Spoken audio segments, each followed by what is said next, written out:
Hi everyone, it's Jamie Deenihan. I'm here today to read you a story. It's my debut picture book published with Sterling Publishing. It's When Grandma Gives You a Lemon Tree, written by me, illustrated by the very talented Lorraine Roca. It's a story about a little girl who asks for lots of things for her birthday, but things don't turn out quite the way she hoped when Grandma shows up. Let's read and see if she can turn a sour situation into something sweet.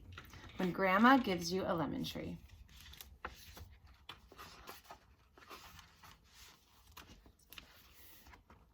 You are hoping for one of these. Birthday wish list. Robot dog, drone, computer, phone, remote control car, headphones. But surprise, it's a lemon tree. What should you do when Grandma gives you a lemon tree for your birthday? First of all, act excited. Your face should look like this. Not this. And definitely not this. Next, say something polite. Try, thank you, just what I needed. Keep smiling until Grandma leaves or falls asleep, and do not harm your lemon tree.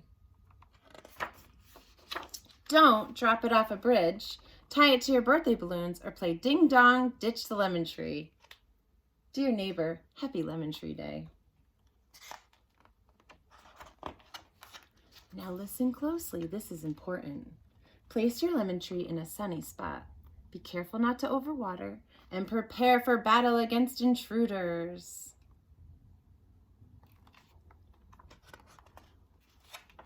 When winter arrives, keep your lemon tree warm. Then wait. She's reading a book. It says, so you own a lemon tree, now what? And wait. She's repotting the plant. And wait some more. And we see that our little main character named her lemon tree Lola, and she's measuring it on the wall. Once the snow melts, it's time to bring your lemon tree back outside. Well done! Sure, you can decorate your lemon tree or hide behind it. Come out wherever you are. But you know what's even more fun? Picking lemons! Woohoo! Pick them, squeeze them. Oops, pick them, slice them, squeeze them. Come on, squeeze, squeeze, squeeze-a-roo. Ta-da! Now you have lemon juice. You didn't think I'd just leave you with lemon juice, did you? Of course not. Remember those gifts you were hoping for? Remember all the gifts she was hoping for way back at the beginning of the story on the list?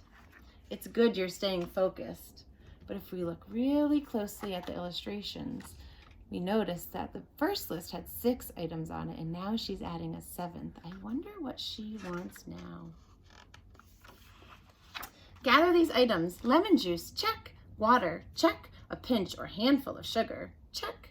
Flashy lemonade stand, check. Cue a dazzling smile, and ka-ching! Count your cash and head to the store.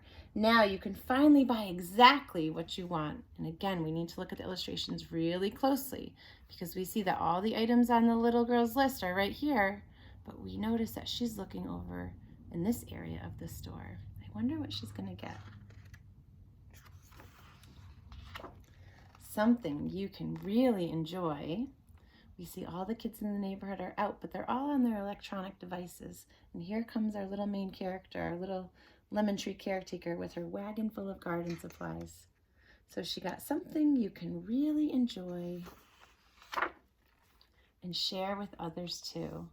And we see here that even though the little girl did not get the items on her list, she turned what she did get, a lemon tree, into something really beautiful, a community garden that she could share with everyone around her.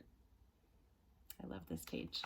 And one thing that I really, really love about this book too is when you look at the end papers at the beginning and at the end of the book, Lorraine Roca used this space very wisely, and we can see the whole neighborhood at the very beginning of the story. We see the little girl waiting, we see Grandma coming around the corner, but there's really no one else out playing, and this area in between the buildings is very desolate, and there's garbage, and it doesn't look like a very fun place to hang out. And when we flip to the back end papers, we see a full transformation of the story. And we see that now everybody is outside. Grandma and the little girl are here. Everyone's playing. This is such a beautiful community garden. And we notice somebody else coming around the corner, which is a little clue to the second book in this series, which is called When Grandpa Gives You a Toolbox. And if you're curious about that book, I'll give you a little sneak peek. Also written by me, illustrated by Lorraine Roca, and published by Sterling. It's called When Grandpa Gives You a Toolbox. So I hope that you'll check that book out too. Thank you for reading When Grandma Gives You a Lemon Tree with me, and I hope you have a wonderful day.